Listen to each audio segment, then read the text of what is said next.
From WXIA-TV in Atlanta, this is your Weekend in Depth.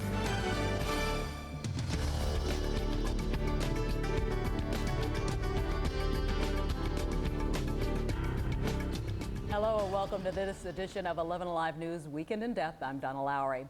The latest survey on adult illiteracy shows that 11 million Americans are not literate in English. Millions of others read at a 4th or 5th grade level.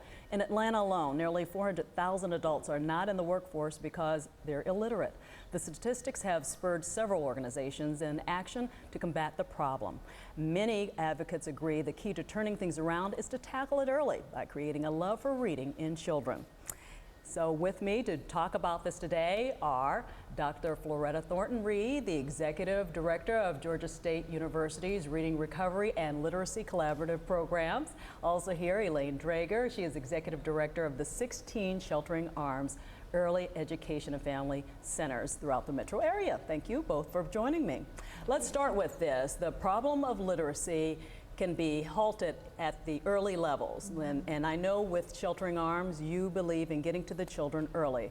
Tell us how early children should begin this process. Well, we believe you can't start too early. As a matter of fact, we encourage our pregnant moms to begin talking to their babies and reading to their babies even before they're born, because babies begin to recognize their mother's voice and to hear language even at that stage. But certainly from infancy on, it's just critically important. Yeah, I've been in your centers where you're reading to infants, and you might wonder, some people might wonder why an infant when they can't really understand what you're saying. Well, and it really almost doesn't matter what you're saying. Infants listen to the intonation of your voice, and they love for adults to talk in funny voices, but it's just critically important that they begin very early to associate words with language and to really develop curiosity and interest. And when adults read to them, regardless of how young they are, the expression in their voice it just is very entertaining to infants, but it's also a factor in how interested they become in reading later on. And I know one of the figures you like to talk about is 3 years old. Brain development is so crucial. 90% of brain development occurs before children are 3 years old. So, we have a window of opportunity that we absolutely need to take advantage of and make sure that we're exposing children from the very early ages to books and to reading and to lots and lots of language. Okay, so we're moving from the early years into the elementary school years with you,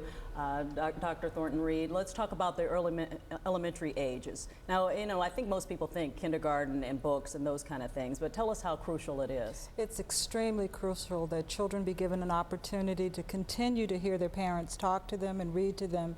But for the child that ends up being a struggling literacy learner, there often is something else needed. And for us, that's reading recovery. That once they've had a year of schooling, and if they continue to struggle, that they be given an opportunity to catch up to their peers. And that's where early intervention makes a difference. Our program works with first graders, and we have demonstrated that given an extra opportunity, particularly with one-to-one tutoring, children can change that whole trajectory of progress of moving too slow and catch up to their peers and be on grade level.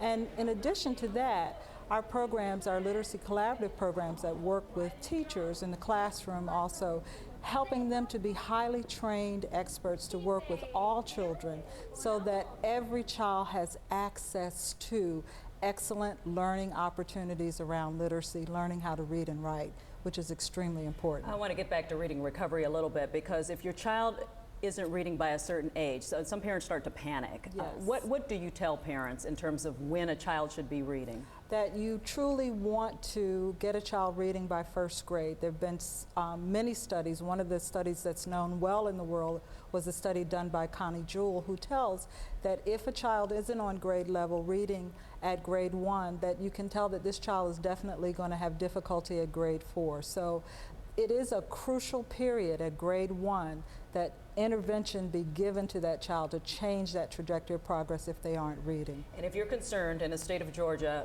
reading recovery is something you can talk to your school about. It definitely is. It's an approved program for K through 3 reading programs in Georgia, and every school can adopt reading recovery as an early intervention as part of their comprehensive literacy plan for children in their school district. Okay, well, I want to get back to early childhood again with the Sheltering Arms Center. You have something coming up called Operation StoryBook. Tell us what that's all about. Yes, we're really excited, Donna. We're launching a new program at Sheltering Arms called Operation StoryBook, where the goal is to try to get books into the homes of all of the 2,300 children that we're serving in our 7 counties, and to get adults involved in helping us do that. So we'll kick that off on September 15th with an all-day kind of readathon at all of our centers, and we're looking for volunteers to come and read to children, and we'll have storytellers there.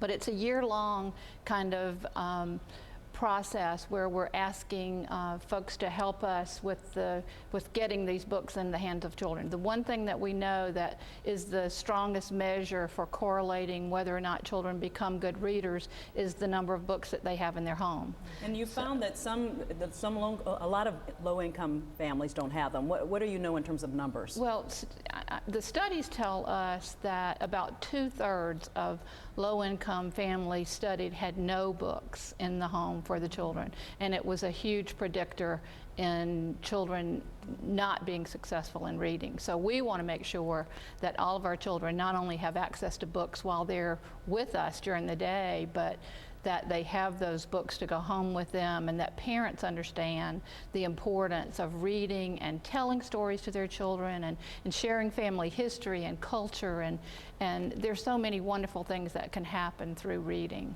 And you probably have some background on that too, in terms of books in the house, how important those are. Yes, it's extremely important, and we consistently say that parents need to read to their children. I always say just take 15 minutes out of your day for your child to read a book, to have a conversation. And even if you're a parent that doesn't speak in English or read in English, you can have a neighbor who reads in English read to your child, or read in your home language to your child as well, and continue to talk to your child in your home language. It provides for the success that is needed in school. Yeah, one of the things we didn't talk about with Operation StoryBook is that people can get involved in the community by pledging to give money. Tell me about that. And we'd really like to have folks go to our website at shelteringarmsforkids.com, and there are lots of ways to be involved, either by purchasing books that can be shared with the children, or coming to volunteer to read, or sponsoring a center for a month or a year. Lots of different ways that people can be involved, but this is just so important to make sure that we're getting books into the homes of these children. No excuses. No excuses. All right, I want to thank you both for being here, and we're going to keep on with this topic. There's much more ahead on this edition of Weekend in Depth. When we return, more about early intervention, including a program taking place this week that hopes to set a world record for reading. Stay with us.